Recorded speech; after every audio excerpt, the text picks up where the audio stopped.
Está empezando el show del doctor Roy Aranda, donde abordaremos temas sobre separación niños de padres, casos de violencia, traumas con los indocumentados, cómo resistir ante tiempos de pandemias. Llámanos en vivo al 1-888-900-2811, extensión 6, y haz tus propias preguntas al aire.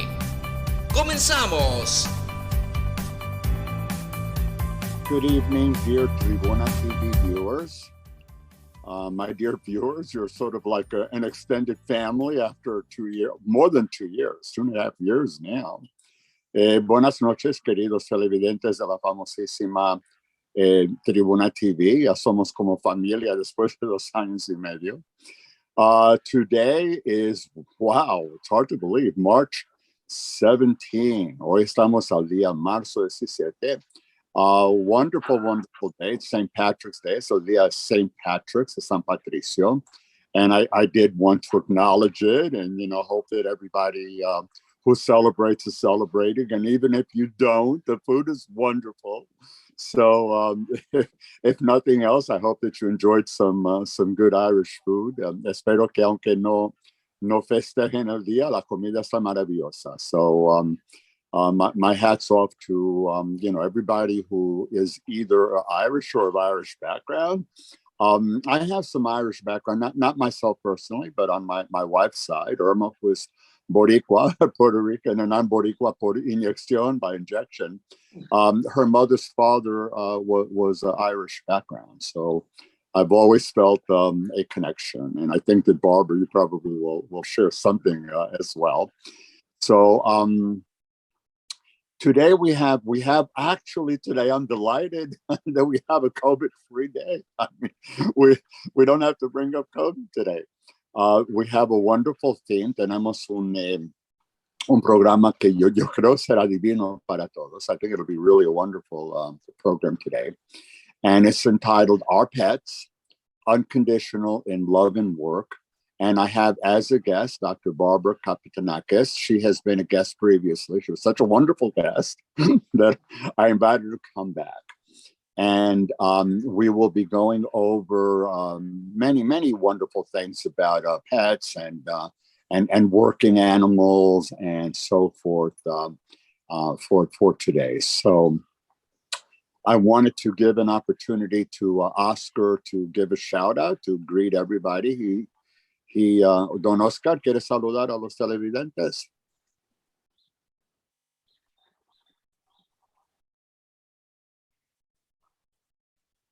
Okay, enjoy spring. Spring is like, what is it? Right? 4 days away, I think. I think we're there. Almost. I wanted to share, quiero que sepan los televidentes, that the show's being recorded live on YouTube, and by tomorrow, it will be available, obviously on YouTube since it's being recorded live. It'll be available also on other forms of social media. It'll be on FaceTime. It'll be on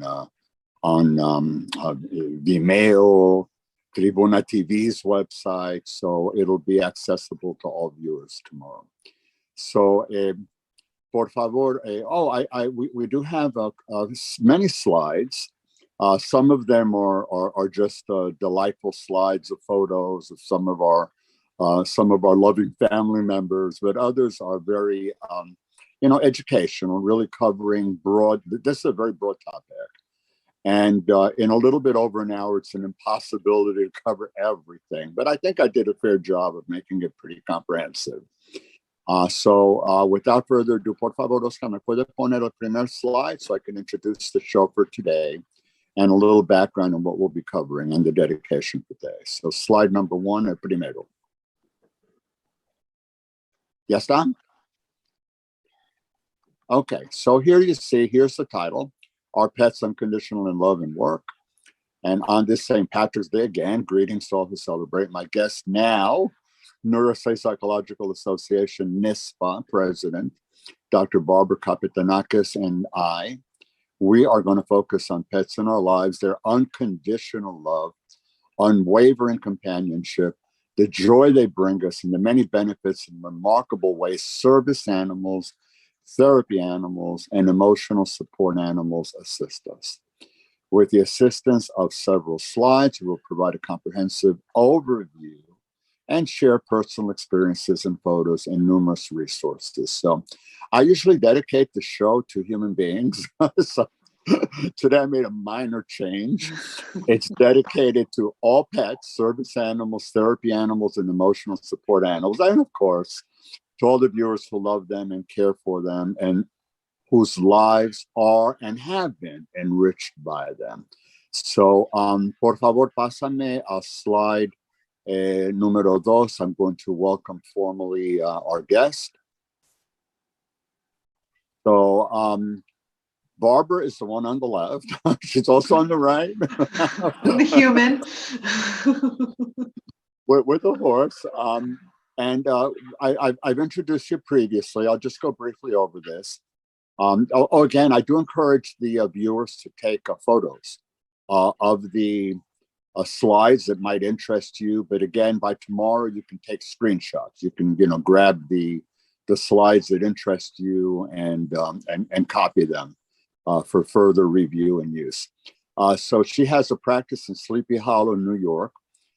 Specializes in working with adolescents, families going through divorce, completing assessments for learning disabilities, attention deficits, autistic spectrum disorders, disabilities after traumatic brain injury, stroke, or surgery and dementia. She also works with all ages struggling with anxiety and depression, general stress, enjoys working with young adults dealing with transition to college and those facing the challenges of career shifts or of career after education. She has taught at several of the local colleges and universities at the undergraduate and graduate levels, has supervised postdoc fellows and other early career psychologists. She is currently NISPA's president. Yay. Okay. She won the Distinguished Service Award in 2010. And she's a past president of Westchester County Psychological Association. She won their Distinguished Service Award in 2010. She remains on the Westchester Psychological Association board as the newsletter editor, Facebook moderator, and was until January 21 representative to NISPA Council. She spent several years as a member of the Community Services Board through the County Department of Mental Health, and was then appointed by Robert Astorino to be a founding member of the county's concussion task force. Obviously, that's your background in neuropsych, and we'll get into that a little bit. She's a founding member of NISPA's LGBTQ task force. Oscar, puedes sacar el slide.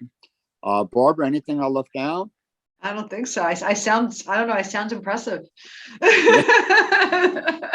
When you have to list all those things, you're like, oh, look at these things. I'm only glad I did want to share this this pillow. One of my patients gave this to me for Christmas, and I thought it was in time. All dogs are therapy dogs. Most of them are just freelancing. Oh, I agree with you. We'll get into some definitions of service animals, therapy animals, emotional support animals. But as far as I'm concerned, you put anything in my house, it's my pet. It's absolutely no way that it's not my pet. I mean, with some exceptions. Obviously, I can't put a horse in my house, but they would be treated pretty much as pets, even though I know that there are definitions, legal definitions. That's why I did want to incorporate it into the title as pets and working out. They still love us and they still take care, and we obviously love them too. Oscar, por favor, el slide número 3. Okay, so a little background here. Pets are like little children. They are our children. They are our companions. They bring us immeasurable joy. I'm a pet lover. I've loved animals for as long as I can remember. I've had the following pets in my life.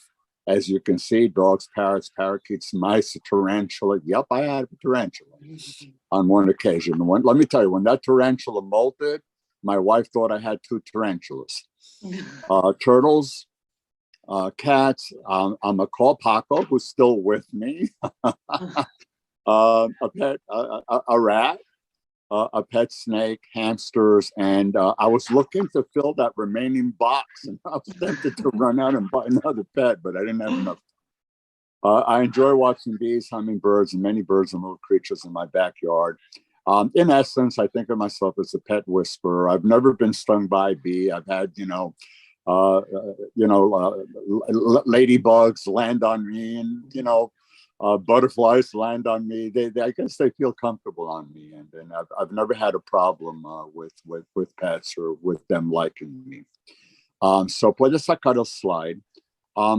Okay, so and of course I know you've had experience with quite a few pets yourself, right, Barbara? Yeah, I really didn't have pets growing up. I lived in an apartment, and my mother had dogs when she was growing up, but because we lived in an apartment, she never wanted a dog, and I understand why. Whenever I go on vacation with dogs and have to like go out of a hotel and walk them as opposed to just put them out in the yard, I realize why she didn't want a dog, and she never liked cats.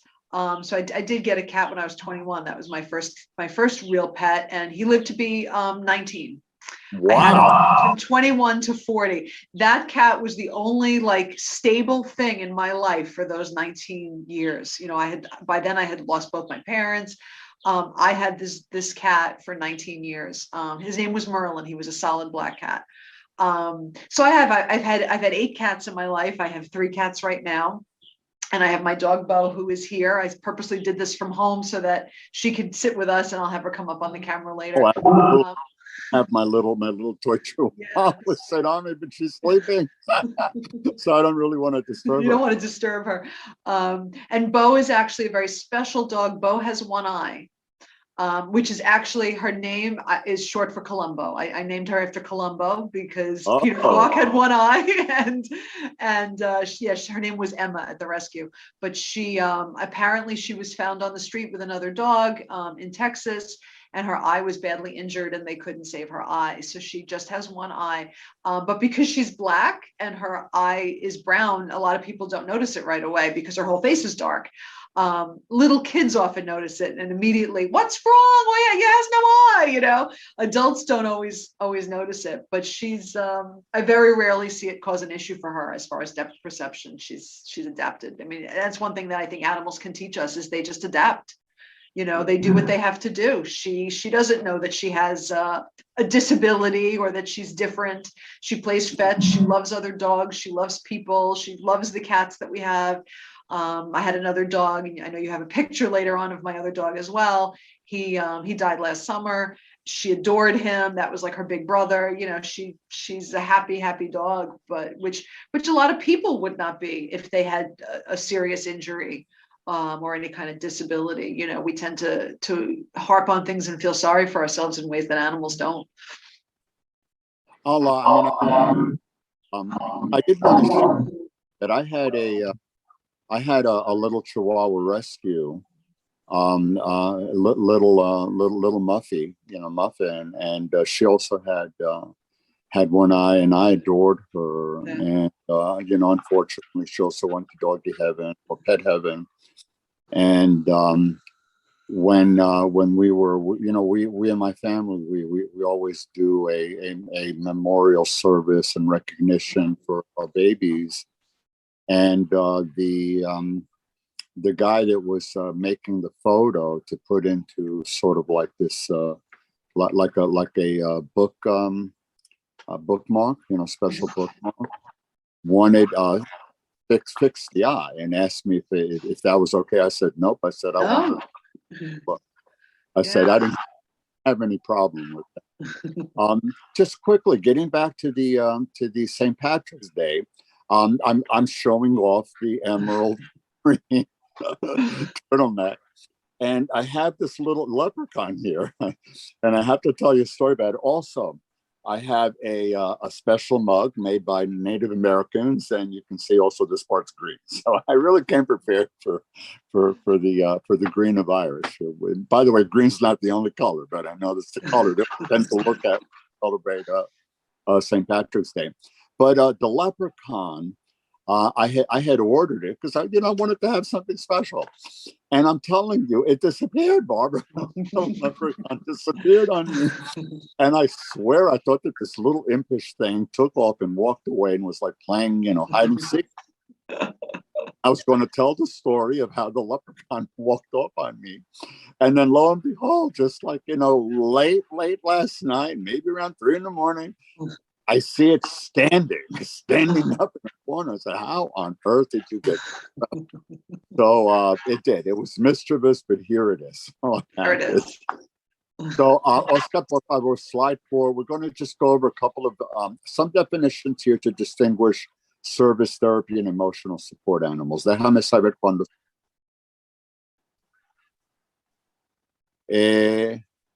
No pusiste 3 antes.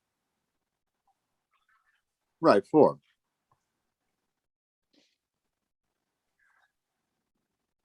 Okay, so here, service animals, the ADA, American Disabilities Association, provides that service animals are individually trained to do work or perform specific tasks directly related to the person's disability. It can be mobility. It can be because there's a potential for seizure disorder. It can be visually impaired. There's many different kinds of disabilities with special training that these service animals have. By and large, mostly dogs. Also, we have horses and cats, probably others, but that's the bulk of what you see out there. And they are specially trained specifically for a particular disability geared to the person that they will, provide the service to. Can I jump in here for a second, because I've done some of that training, and it is very important to understand the differences. And service dogs, the one we think of the most is like the dog leading the visually impaired person, right? The guiding eyes, the guide dog. But I've also done the organization moved their main office, and I don't do it anymore, but for several years I was bringing home service dogs on the weekends. And so my job would be to help socialize them. So it would be taking them out to the park, taking them out places, teaching them house manners, working on their commands, while during the week they were also doing their service dog training. And they did all kinds of things. They did a lot of work with veterans, that particular group. And so people that might have had a traumatic brain injury and had balance problems, and the dog would help with balance, or somebody who might have lost a limb and might have mobility issues. The most interesting one, I had a dog here for 2 weeks that I was working on at the very end of her training. She was supposed to alert her person to take their medication. And so the dog was being trained to, when an alarm went off on her collar, to alert the patient to take her medication. And that was a really interesting thing to work on for 2 weeks with this dog on, that I would set an alarm, and then the dog was supposed to come and like pull on something to remind me to take my medication, that was what the dog was going to do with her handler when she was assigned to this person. So it's pretty interesting. And these dogs are they're trained from the get-go. I know you have a picture of me with the guiding eyes puppies.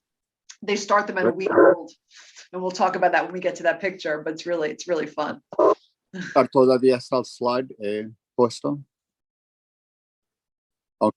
So therapy animal requires extensive training to work specifically with people whose disabilities due to mental illness.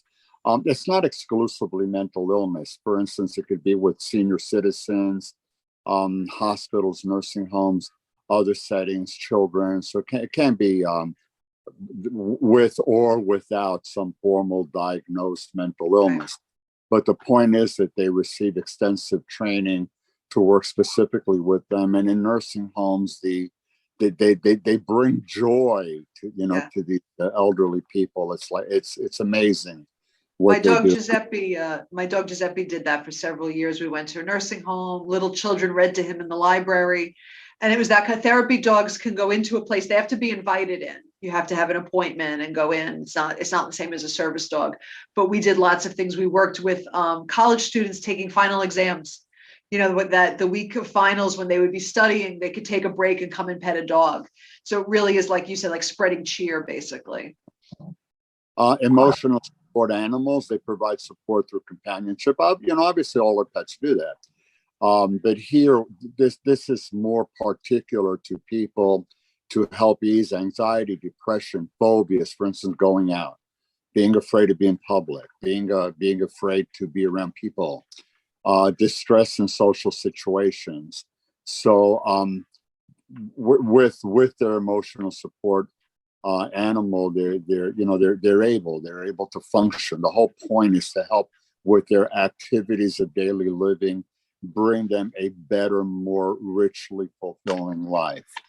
And of course, there are other specialties that probably don't particularly fall under those categories. But K9 in the police, where they're helping with finding people that are missing. They can smell an article of clothing, or they assist in interventions with police. Military dogs, that are sniffing out bombs and IEDs and things like that.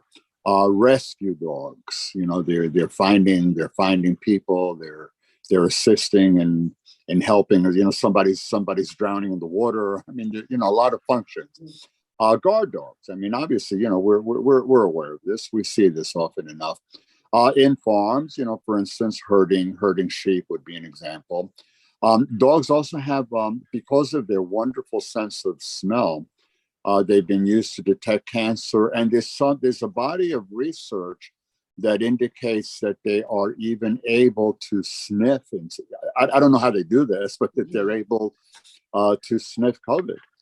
So it's really amazing. And I'm pretty sure that there's other things that I just haven't gotten to every imaginable thing that's out there. But I think this covers a fair representation of what we see in them.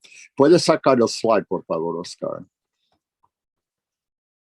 So we're going to, did you have anything to add to that? I know you mentioned service. Anything else to add to that before we get to I think we covered that slide. So we're going to cover some traditional health benefits, mental health benefits before going on. Por favor, Oscar, el slide número 5. Okay, so there's a lot of health benefits, and I'm pretty sure that I didn't cover them all here on one slide, but this gives you like a fair representation. The American Veterinary Medical Association estimates there are approximately 72 million pet dogs, 82 million pet cats, and I don't have a count for other pets, but it gives you an idea of what's out there.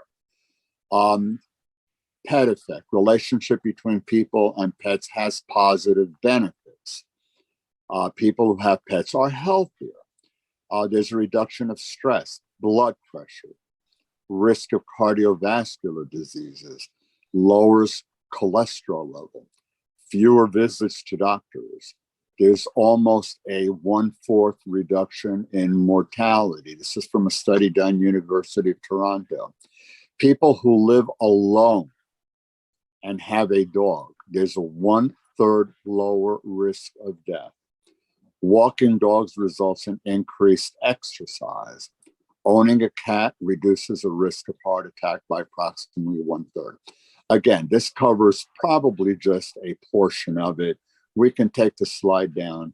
Barbara, any comments to all of these wonderful health things? Because again, I know I didn't cover everything, but yeah, I think about there's kind of a joke that if your dog is too fat, you're not getting enough exercise, because your dog gets you out, right? You said walking a dog, you get more exercise when you have a dog. You have to get up and get out. There are times when the weather's bad, and it's me and like the real hardcore runners that are out there no matter what, and I'll say like, I'm out here freezing because I have a dog, what are you out here for?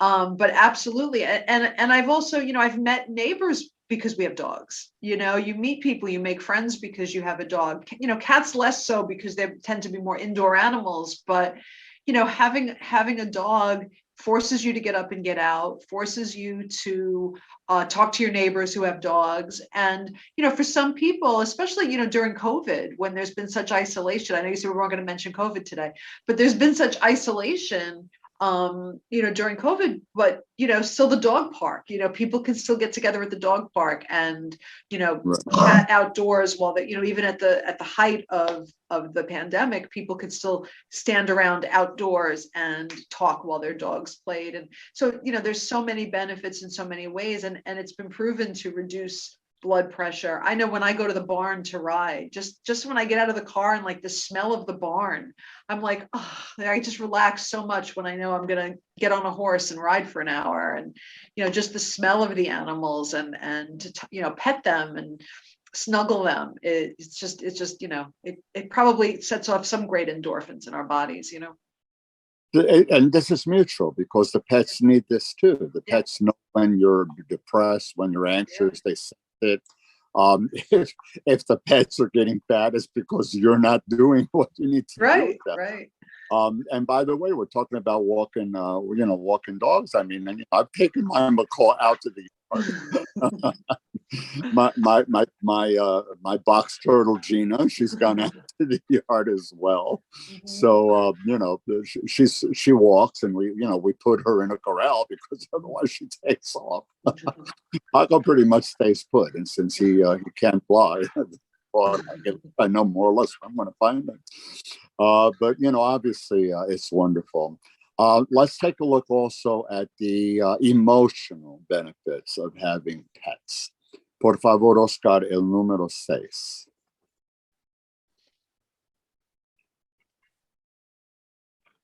So, this is probably just as significant, if not even more, than the health benefits, but 75% of pet owners report improved mental health, companionship, reduced isolation, decreases stress, anxiety, and depression. It improves cognitive functioning, mental functioning, your ability to think. So with certain populations, when you're looking at people, elderly people, or even people who are beginning to show some indications of dementia, memory loss, it improves the cognitive functioning. I'm going to ask you to comment on that a little bit. Helps cope in times of crisis. We did mention the pandemic. So for instance, a lot of people were stunned. PTSD was rampant, depression, anxiety, frustration, loss of income, mobility kinds of issues, having to relocate, loss of jobs. I mean, it was horrible. By the way, this month really, in my opinion, marks the second anniversary. This is year 2 of the pandemic as far as the general population was aware, even though months earlier, scientists and high politicians were aware of this. The general lay population wasn't aware of it. I had to shut down my office, and it was in March. So it was Friday the 13th when everything shut down. Well, there you go. Yeah, it was Friday the 13th. Yep. And here we are, on the 17th. Oh, it's basically 2 years. Okay?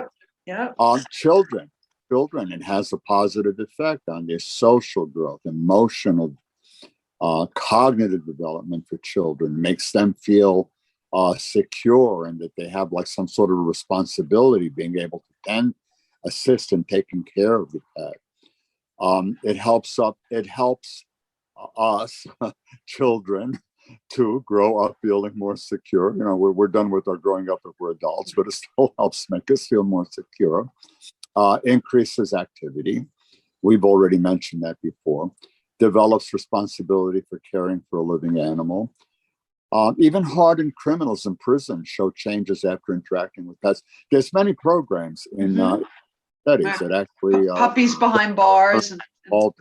Puedes sacar el slide, por favor. Barbara, just comment on that, because I know that you've got a background with the neuropsych and some of the. Look, I think that's all very true, and I think that part of it might be as far as the cognitive benefits, especially for maybe an elderly person, or you said people that live alone, just the routine of having something to care for.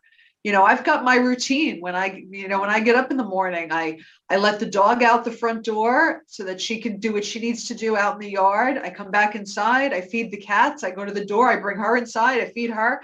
There's that routine. And I think especially for like an elderly person who otherwise, who might, especially as we said the last 2 years, feeling isolated, having that routine is helpful to keep the cognitive skills going. And children growing up. I mean, like I said, I didn't have pets myself.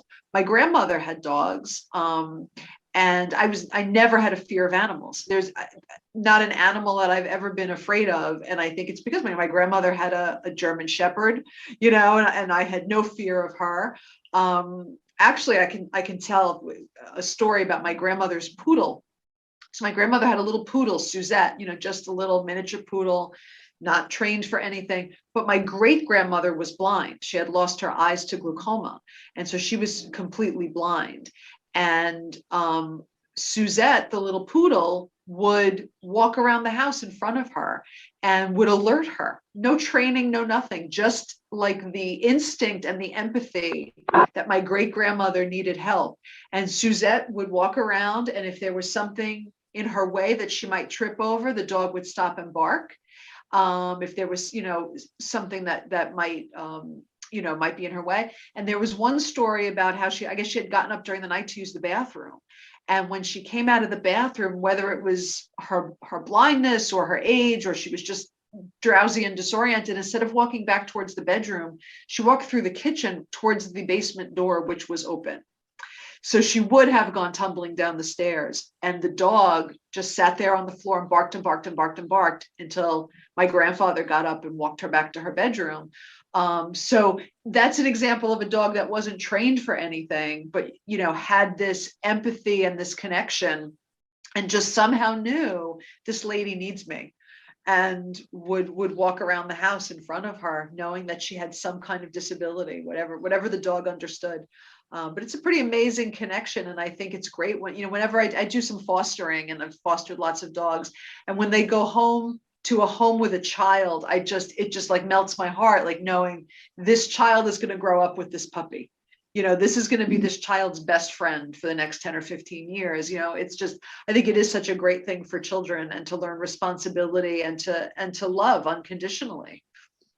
Barbara, I don't share with you and certain viewers, but my wife and I and son and daughter-in-law took a trip, several years ago to Ohio to pick up a little. Oh my God, it was the smallest little Yorkie, and it was in the care of a, I guess, the foster parent moment.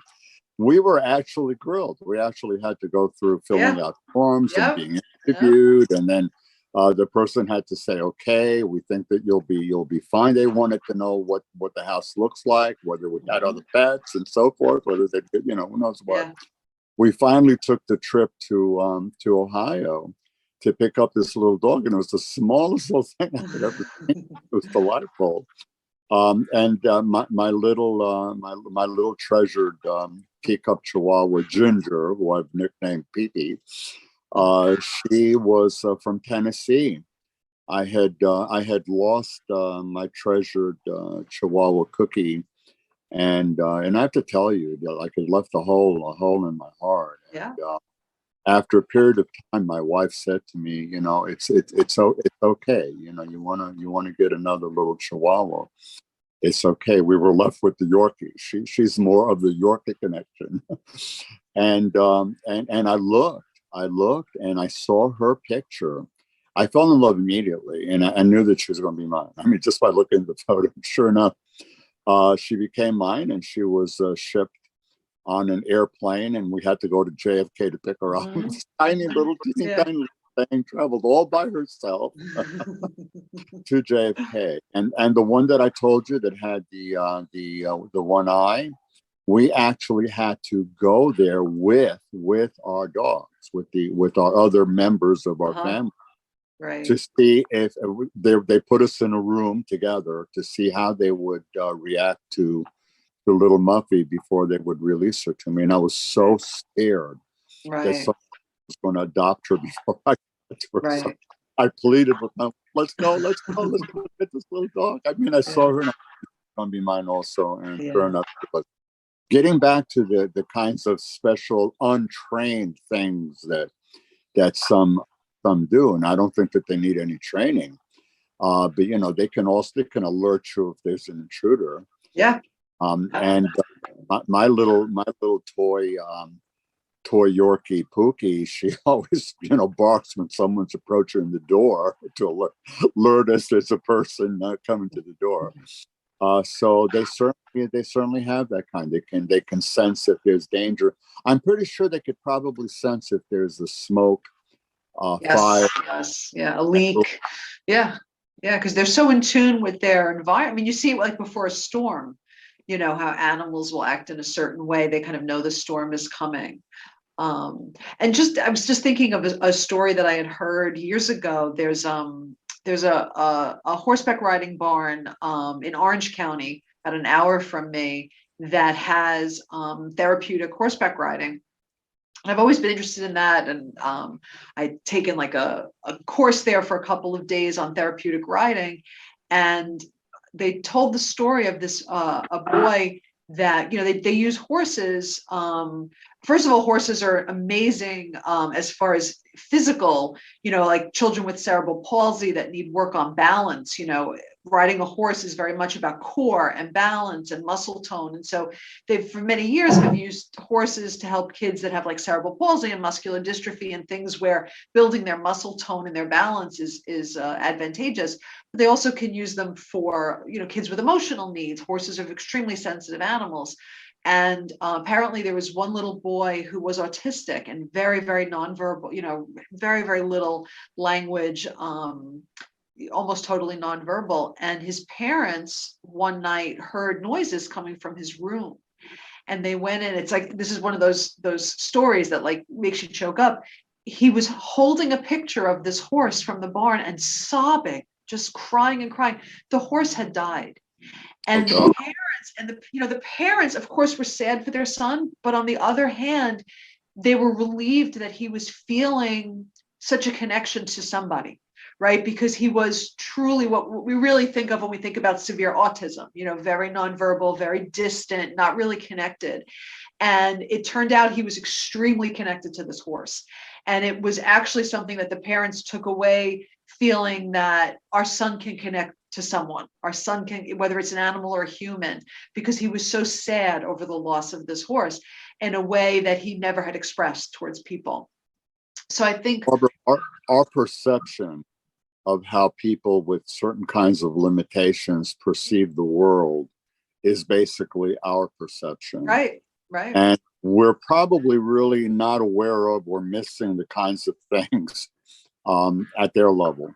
And it's the only way really to know that is to pretty much walk in their shoes and do a switch. So it's something we need to be careful not to be too judgmental and base things, and even in our work with our own patients. Right. You know, we have our own values. So, you know, I may have a patient who expresses a certain interest or need or lack of interest in something, and I sit there and I think to myself, but wait a second, this is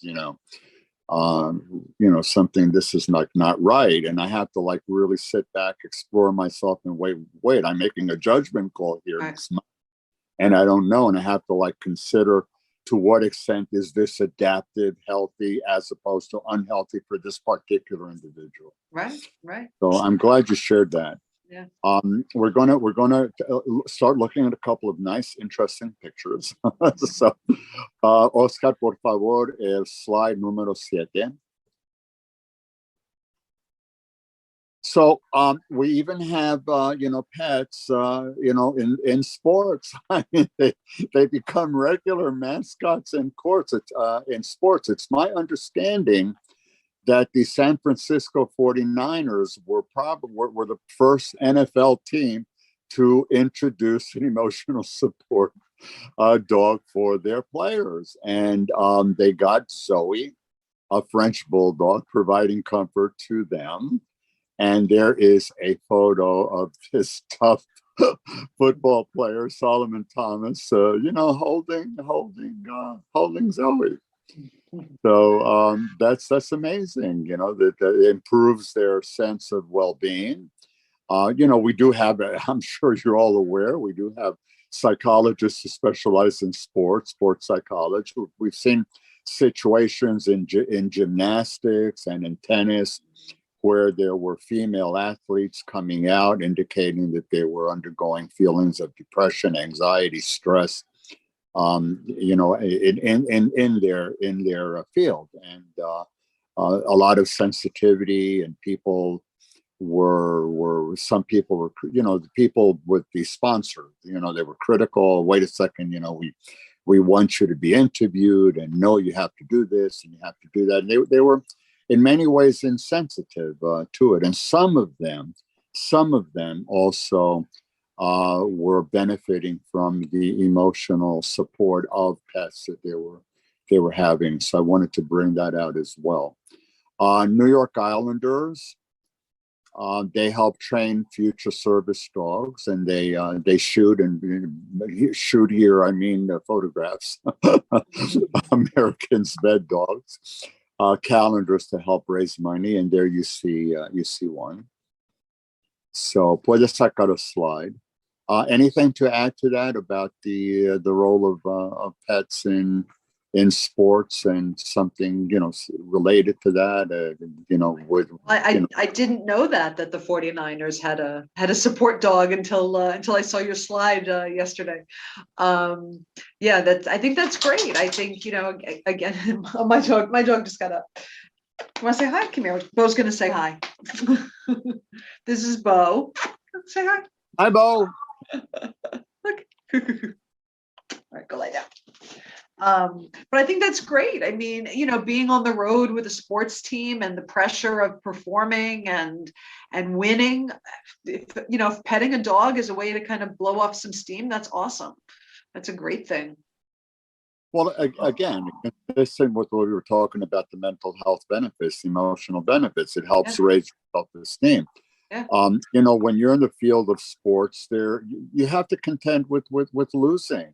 You don't always win, and if you are in fact like a first tier or an athlete that's ranked way up there, you have to contend with the pressure of, wait a second, I've got to maintain my number one ranking or my number two ranking. I've got to compete, and oh my God, and you're taught you have to hate your opponent. You have to hate your opponent. You have to this, you have to that.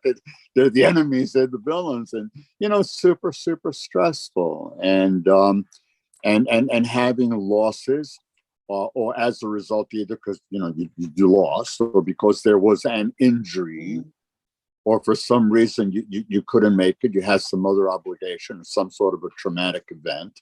When we were talking about traumas, by the way, before, and I mentioned the role of pets as a result of the pandemic, that's pretty obvious. But there's many other issues in our society presently. We're dealing with traumatic events often enough that we see them on the news. Major fires, earthquakes. We're in a hurricane season, tornadoes, huge losses, floodings. These kinds of things. The pets all of a sudden provide a huge protection, a huge source of protection, a barrier against completely succumbing to the stress. Okay, we're gonna look at some of your photos next. Okay, Barbara? Yeah. Por favor, el número 8. We're looking at photos that Barbara provided at the top, Giuseppe and Bo. Yes, we lost Giuseppe back in June. A somewhat younger Barbara, so puppy. A little bit younger. So just tell us a little bit about those photos, okay? Yeah. So the top photo, that's one of my favorites. That's actually the last day of a 2-week road trip. We had driven all the way out to Minneapolis and back, and this was our last morning. I think we were in Pennsylvania. It was going to be our last last few hours to get home. I had taken the dogs out for a walk, was back in the hotel room and, packing up and getting ready to go, and spotted them kind of hanging out like this with Giuseppe with his chin resting on Bo's side. And I snapped a picture with my phone. That was Giuseppe's last big road trip. That was 2019. So it was before the pandemic when we had to all kind of stay home. And he died last summer at 13 and a half. His last trip was Newport a few weeks before he died. He was a rock star. I have pictures of him in front of the Motown Museum. He went to the Kentucky Horse Park. He was a great road tripper and taught Bo how to be a great road tripper. And the bottom picture is probably from about 10 years ago. That is at Guiding Eyes, where they breed the dogs that they train to help those with visual impairments with their mobility. And so I just love that picture because the mother dog, you can see she's exhausted and she's lying in my lap. She has 10 puppies and the poor mom is exhausted. And she's like, what about me? Can you pet me too? And she just kind of plopped herself down, this big lab in my lap. And that's something I hope to be able to do again. It got suspended during when the COVID pandemic started. They stopped having the volunteers come in, of course. So I'm hoping to be able to get that started again. I did it for about 10 years. And I would just go in once a week for about an hour and massage each little newborn puppy in the litter. You would just take the puppy and hold it and touch each little body part, touch its little feet, touch its face. And the goal was really to get it used to human contact, because a guide dog for the blind is going to be going to work with the person, going on the bus or the subway, and a blind person is going to touch the dog a lot. That's how that's how they're going to know if anything's wrong with the dog. They're going to touch the dog a lot. And so the dog has to be used to human contact. And the massaging and the touching and the letting it crawl on you and letting it play also helps their neurological and muscle development. So it was a great volunteer hour a week. And so I'm hoping to be able to do that as things are opening up again post-pandemic. Well, let's don't get any renewed spiking, Yeah.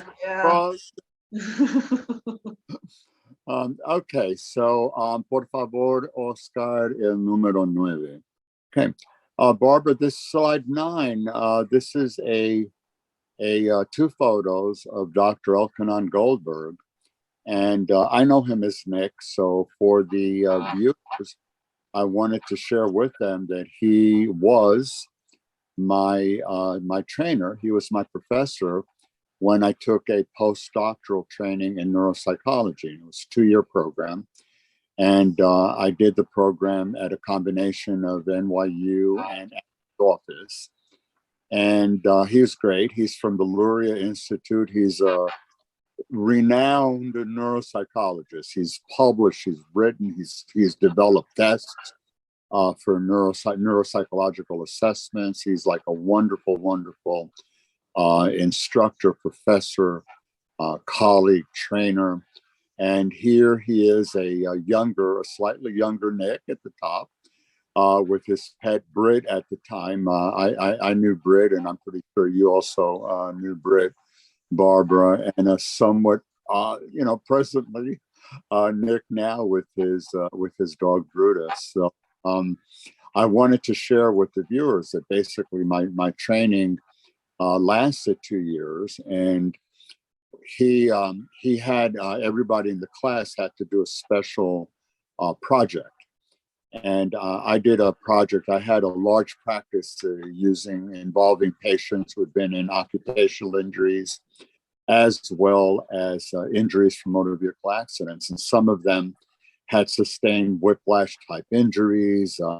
They had sustained some mild traumatic brain injuries, and others more penetrating or more formal traumatic brain injuries. I also had a large population that was English dominant, and I had a population that was largely Spanish dominant. And I provided, I used tests. I used some tests to do some research to come up with something with hard data that I thought would be very interesting. I believe I used the Tower of London. I'm sure you're familiar with it. Yeah. And I used it with these patients, and I also used it with patients who had not presented with any sort of a compromised neuropsychological or brain injury or whiplash kinds of injuries for comparison purposes. And Nick had a panel of experts that he put together, and I successfully defended on July 11, just 2 months prior to 9/11 of 2001. And after that, we maintained contact. We developed a friendship. And I was honored. I felt honored and privileged on one occasion that he traveled to Australia for a convention, that he was a featured speaker and presenter. And he had asked me if I would mind covering his office while he was away, which I was delighted to do. And since then, we've maintained contact, and he's always been gracious about helping me out when I've invited him for presentations. I had him actually come as a presenter to my class at John Jay College of Criminal Justice, where I'm in the master's. I'm a professor of forensic psychology in the master's program. And he presented to my class, in the area of traumatic brain injury. And he also did a presentation for Neuropsychological Association for the Trauma Special Interest Group just this week. Sunday. Yep. So kudos to him. And I know you trained with him as well. Yes, I did. I did a 2-year postdoc through the Fielding Institute with him. And right after you, I think I did mine in 2002. I think I started mine. So not long after you did your training. And that dog at the top, Britt, was a puppy. And there were times that we would meet in his office, and Britt would get a little rambunctious because it was a puppy. And I would go and sit in the back of the room and play with the dog, and play with a 40-pound puppy. Well, I'm pretty sure that I met Britt also. Mm-hmm. But I have to share with you also that these are very long days at his office, very long days, where we were actually going over clinical presentations of patients. And I have to tell you that some of the students who were there would get a little rambunctious also. Yeah. So that was an experience. Oscar, ¿puedes sacar el slide y por favor el número 10, slide number 10?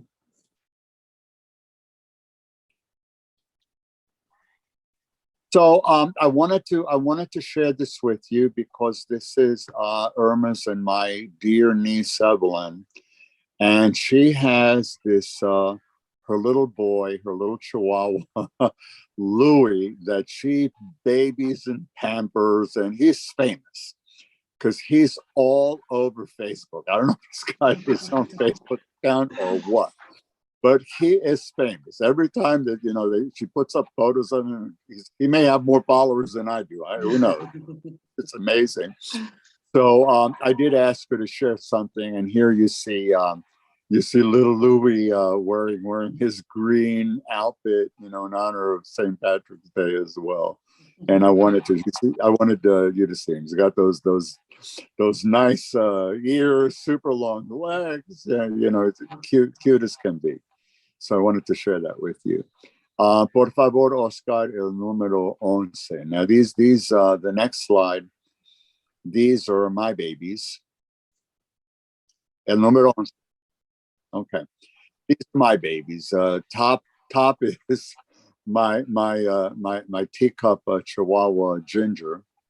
I nicknamed her Pee-Pee, but she's Ginger. You can see her. She's actually wearing a St. Patrick's Day outfit, as you can see, and with a bandana. And you can see on the right the full thing. I was shamrocked with some beer there with the clover, and she, I was hoping she would be on my lap and she'd be a guest on the show today, but I don't know why she's tired. So she's like taking, I guess, many of my pets, they think that they work for the union and they get these union breaks all day long, and I have to cover union breaks. Bottom left is Pookie. She is the toy Yorkie. And this is actually not too long ago that she actually had her hair cut. So there's times when the hair is like even longer than that. And of course, she's got her little outfit as well.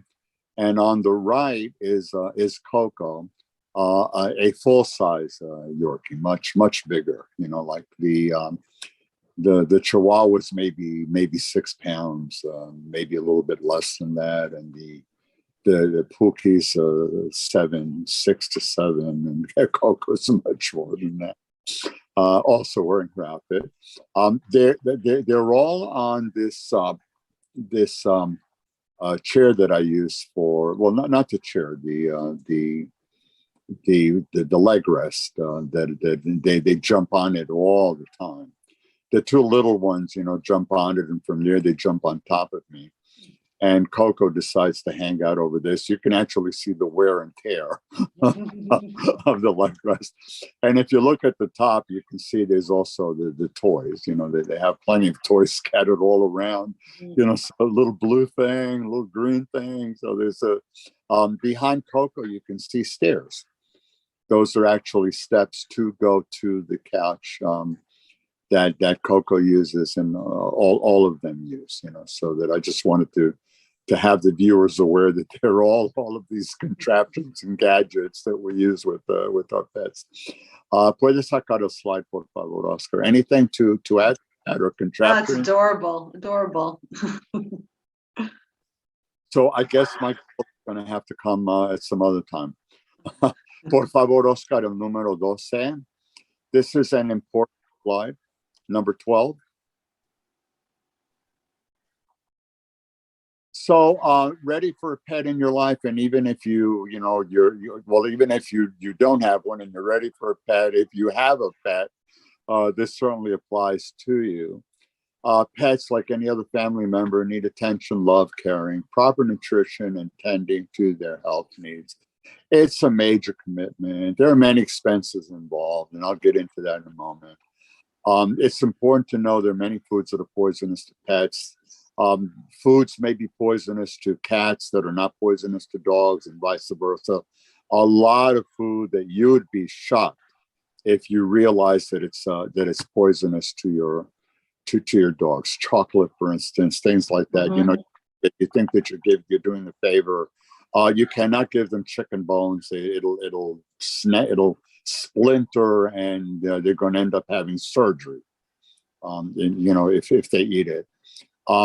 Changes in behavior can signal a problem. So, you know, you have a happy-go-lucky dog with a good appetite, barking, cheerful, all of a sudden is more morose in a corner and so forth. Something's wrong.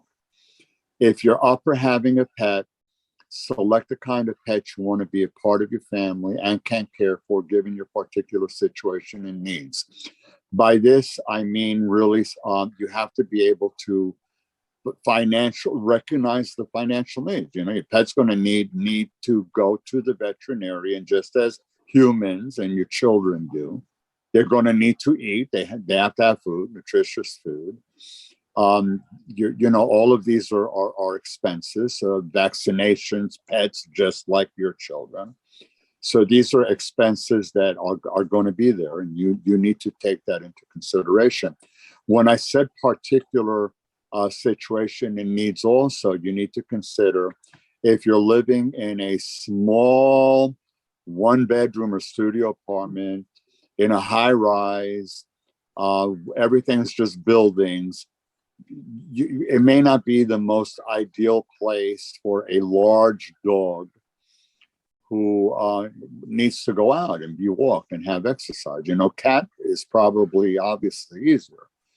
Certainly, you can consider other things. You know, turtles, parrots, and parakeets and hamsters. You know, so again, you know, I want the viewers to be aware of it. I can understand companionship, but you need to get something that you yourself are comfortable with and you can relate to. And even if you get if you're into dogs and you get a dog, it has to be a dog that you are comfortable with. You know, large versus small. There's tremendous differences. Different breeds as well. There are differences. So again, I just wanted to bring that to your attention. Your report I was gonna say I would agree, especially on the breeds. I think a lot of people get dogs because they're cute, or it's a trendy breed, it's a pretty breed, and they don't really know about the breed. As you saw pictures, my dog Giuseppe was a beagle. Beagles are wonderful dogs. They are sweet. They are gentle. They are very tolerant. Little kids would stick their fingers up his nose. He didn't mind, but they are stubborn. They are smart. They tend to wander. They follow a scent and they wander. And they're hard to train because they're just very, very stubborn. And when he was younger, when he was a puppy, I used to walk him probably 3 hours a day, like a couple of different walks throughout the day, and he still ate the couch. So whereas they're this great breed, they need a tremendous amount of exercise and they need a firm hand. Bo is a lab mix, and she wouldn't dare step out of line. If I scold her for something, she'll never do it again. She's like the most easygoing. But again, labs are hunting breeds. They do need a lot of exercise, and a lot of people don't think about it when they get a dog. Cats are, like you said, cats are easier. They can live in a small apartment. They'll play with a couple little toys and they're happy. But certain dogs, especially the dogs that are the working or the hunting breeds, need to get out. I mean, they're bored in the house all day, and they will eat the couch if they're too bored. I will say that all of the rescues that I have fostered have been easier than Giuseppe ever was. And Giuseppe was such a great dog, but I had a child lock on the garbage in the kitchen. You tell him not to do something, and you could literally see him going like, okay, what time are you going out? I'll just do it right after you're gone. Like he just, but I always say you don't want smart and stubborn, you want like stupid and obedient. But I think if you're a family that has kids that can give a dog a lot of attention and burn off energy, then most breeds would be great. If you're a runner or a hiker, most breeds are great. If you're somebody who's a little more quiet or has mobility issues, or doesn't really have a park nearby to hike around in, then some of the other breeds, like the Cavalier Spaniels that were bred just to sit in the king's lap. Like they're these great little spaniels, and that was what they were bred for, to sit in the king's lap, so they don't need to get out like a beagle or a lab. The hunting dogs or the herding dogs need to get out. Well, the tiny chihuahuas that I have tend to be very dedicated and connected to one person. Yeah. So given that, like, I live along with my wife, they're certainly very used to Irma, but I have to tell you that the Chihuahua is pretty much on top of me. And as small as they are, they don't realize that they're small. Yes. And they have this attitude. Little Ginger is the alpha, and she barks and yells at the others, and little Pookie, who's only about a pound bigger, sometimes struggles with that, but Coco's very mild and meek and easygoing and relaxed, and Ginger gets on top of her all the time and abuses her. but when she wants to bark, and she's like the devil in disguise, the song by Elvis. Scott. She looks so cute, and when she decides to fire up, oh my God, what is up with you? So also, I just wanted to mention, Scott, for this, I got a slide. I wanted to mention as well that it's very, very important for the viewers to recognize potential dangers in the environment. Just like with little children, you put like locks for the cabinets so that they don't get into it and play around with detergents and so forth, and cover electrical outlets. You need to sort of pet proof the house as well. And with things that might be dangerous, like I said, foods and things like that, you need to like be careful. And things that are not like in a situation that you touch something, it'll fall to the floor easily. Question that. Something that could fall on top of them, or they may jump onto and then jump off and get hurt. So you need to be sensitive to those kinds of issues. And also not to leave food lying around. When I said about the chicken, and I know that from firsthand experience, because I left some chicken on a desk that I use at home where I sit with my computer. And I had there was absolutely I had no imaginable idea that anybody would get to it. And sure enough, Coco decided, like I said, to jump on top of the leg rest. From there, she jumped onto the chair, the recliner, and from there, she helped herself to some of those bones. And we really, Irma and I, we had to take her to the veterinarian for X-rays. It showed that there were bones there. It was, I mean, she was able to pass the bones, thank God, without surgery. But never, ever, ever again have I left anything. Applies to garbage too. Make sure that your garbage is sealed, that you don't leave it like in an open bag in the kitchen. Dogs will go to the bag, rip it open. Oh, absolutely. Giuseppe ate a whole pan of brownies at a barbecue, and they're not supposed to eat chocolate. And and I always tell people, don't bring anything. I'm a big cook. I always have too much food as it is. Please don't bring anything. Not only because there's always too much food, but also having pets. It's like I know where everything is if I've prepared it and put it aside. If people bring things in, you don't know where they're putting stuff down. And somebody put something down. We were all out in the backyard. Someone let the dog in. I said, "Where's Giuseppe?" And he had eaten a pan of brownies.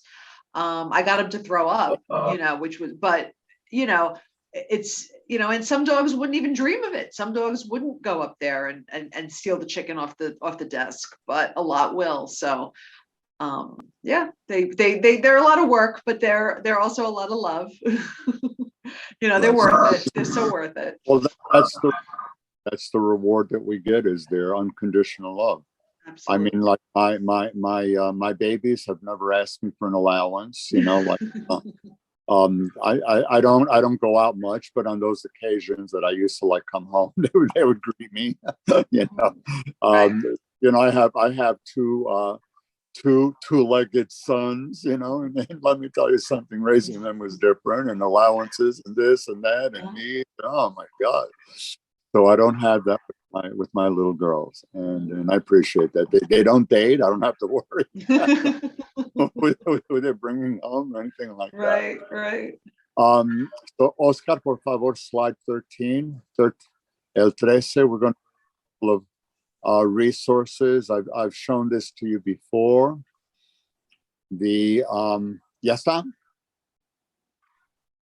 Okay, so top left is how to contact me, and top right, my consultant and good friend, Dr. Peter Canaris, with his address and phone number. He's been a consultant to me for a long time, and he's been a guest on the show on several occasions. Barbara, I put your contact information again at the top. Thank you. I provided some information about how to contact the American Kennel Club. There's the website, the Animal Foundation, again with their website. They provide tremendous amount of information, resources, very helpful to the viewers. Beneath that, the American Animal Hospital Association. Again, they provide all sorts of educational kinds of information and resources for pet owners. There's the website. NISPA, New York State Psychological Association. That's the largest association of New York State, the parent of several divisions and regions. And I'm a proud member of NISPA. I'm a past president. You are a past president, I was going to say, yes. And, I guess I've become a bit of a jack of all trades. I help with moderation and workers' compensation and a couple of activities and programs and presentations, but there it is. There's a contact. American Psychological Association, which is the largest association of the United States, and again, New York is one of the regional associations of the APA. They have, all states have associations, and we also have other areas as well. So also they provide a wealth of information, like how to cope with trauma, how to cope with hurricanes, how to cope with PTSD, issues pertaining to children. I mean, it's amazing the kinds of information that you can get there. NISPA has a lot of that information as well available.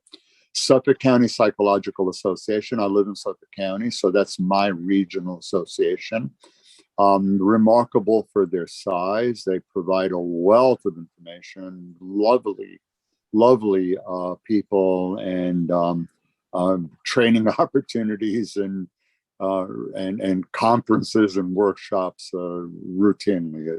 I can't say enough about them. Westchester, that's yours. So I decided to put it up. Westchester plus my guest last week, Peter Faustino. I believe he was a past president. He was the president. He's the past president. Yeah, he was the immediate past president. Psychological Association. So hi, Peter. I thought I'd give a shout out and him up there. And there I also put the contact information for the regional psychological associations affiliated with NISPA, so that individuals or people, viewers from other portions of the state can find out and make direct contact with them.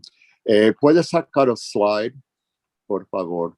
So, ¿cómo estamos de tiempo? How are we doing with the time, Oscar? Because this is delightful. Okay. So, Barbara, any parting comments, takeaways, for the viewers on this wonderful St. Patrick's night, St. Patrick's Day? No, I think we've said it all. I think thank you very much for having me on and for having my dog come up and say hello. She's napping over here. But I think I think that those. You got tired of my little ginger. Yeah. For those of us that like animals and feel very connected to animals, having a pet, having access to animals is, as you pointed out, a benefit to both our mental and physical health. And if you've been thinking of getting a pet, do so. Get the right pet for you, but do so. It's very, very rewarding. Even though we know that they don't live long enough, right? We're most likely going to outlive our pets. We still keep doing it over and over. We still keep getting pets, even though we know that they don't live long enough, because the time that we have them is so valuable. Well, they're part of our families. Yeah. They're treasured parts of our families. So to thank you, Barbara, for being a guest. You're a delightful guest in December, and you're just as delightful, if not more delightful this time, because this topic, I really love this particular topic. And it's a fun topic, that's for sure. Yeah. It's wonderful. Positive. Talk to someone with this kind of background, which is why I wanted you to come. Yeah. You have a lot of expertise with rescue animals and training them and things like that. I haven't done that myself, but I have had connections with rescue dogs, and I've had so many different pets. And even as I'm speaking now, I have my three girls, my three four-legged girls. I have Paco, my macaw. I have Gina, my turtle. So I still have a bit of a menagerie. You do that. You do. To the viewers, I hope that you found the show to be informative and enjoyable. And I do hope that you help yourself to the information we provided. Take screenshots, photos of the slides. Avail yourself if you need to contact me or Peter or Barbara or other professionals. Know when your own emotional needs surpass your ability to take care of it, and reach out to somebody who's a professional. I've given you several of the organizations. You can do that if necessary. Be sensitive to your neighbors and to your community. Be aware of people who perhaps you haven't seen, or neighbors, and if they need care, or elderly. We're in a day and age, not just because of the pandemic, but because of all the traumatic types of experiences that we're feeling and facing, that we need to be connected and stay in touch. Maintaining physical distancing does not mean that you have to be socially distanced. We need to be socially involved and together. And certainly be careful still with the pandemic. It's out there, hasn't gone away. It's maintain precautions. Don't put your guard down. That's it. Thank you very much, Oscar. Para despedirte, any words of wisdom for the viewers?